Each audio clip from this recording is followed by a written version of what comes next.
జై శ్రీకృష్ణ. శ్రీకృష్ణ దర్శనం రెండవ భాగం. మర్నాడు ఉదయం యశోద చిన్ని కృష్ణునికి పాలు త్రాగించింది. ఎంతో ముద్దులు గొలుపుతున్న చిన్ని కృష్ణయ్యను చూడడానికి గోపికలు రాసాగారు.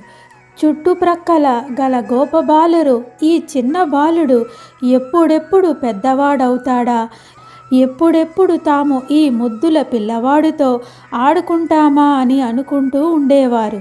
వారికి ఉయ్యాలలో ఉన్న కన్నయ్య సరిగ్గా కనబడక ఎగిరి ఎగిరి చూసేవారు ఆ చిన్న పిల్లలు.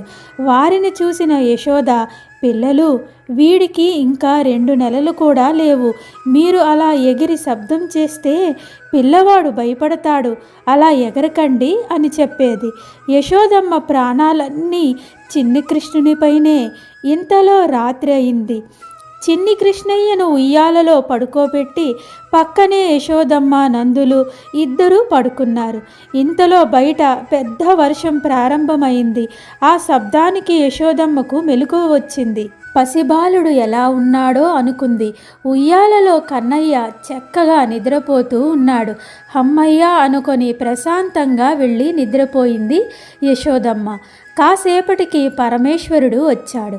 ఉయ్యాల పక్కనే అదృశ్య రూపంలో నించొని, ఏమయ్యా కేశవ, ఇలా చిన్న బాలుడిలా ఎంత ముద్దుగా ఉన్నావయ్యా అని అనుకున్నాడు. ఒక్కసారి నిన్ను ఎత్తుకోవాలని ఉంది నారాయణ అని అన్నాడు ఆ పరమేశ్వరుడు. అందుకు కృష్ణయ్య చిరునవ్వుతో అలాగే అన్నట్లు సమాధానం ఇచ్చాడు. పరమేశ్వరుడు ఆ చిన్న బాలుని 2 చేతులతో ఎత్తుకొని చూసుకుంటూ మురిసిపోతున్నాడు. ఇంతలో ఎక్కడో పెద్ద పిడుగు పడడంతో పెద్ద శబ్దం వచ్చింది. యశోదమ్మకు మెలకువ వచ్చి ఉయ్యాలలో పిల్లవాడు ఎక్కడ బెదిరిపోయాడో అనుకుంటూ వచ్చి చూస్తే ఉయ్యాలలో పిల్లవాడు కనబడలేదు. అమ్మో అని ఒక్కసారిగా కంగారు పడింది. ఆ తల్లికి గుండె గాబరా అయింది. ఇది గమనించిన పరమేశ్వరుడు వెంటనే నారాయుడిని తిరిగి ఉయ్యాలలో వేశాడు. యశోదమ్మకు మళ్ళీ కన్నయ్య కనబడ్డాడు.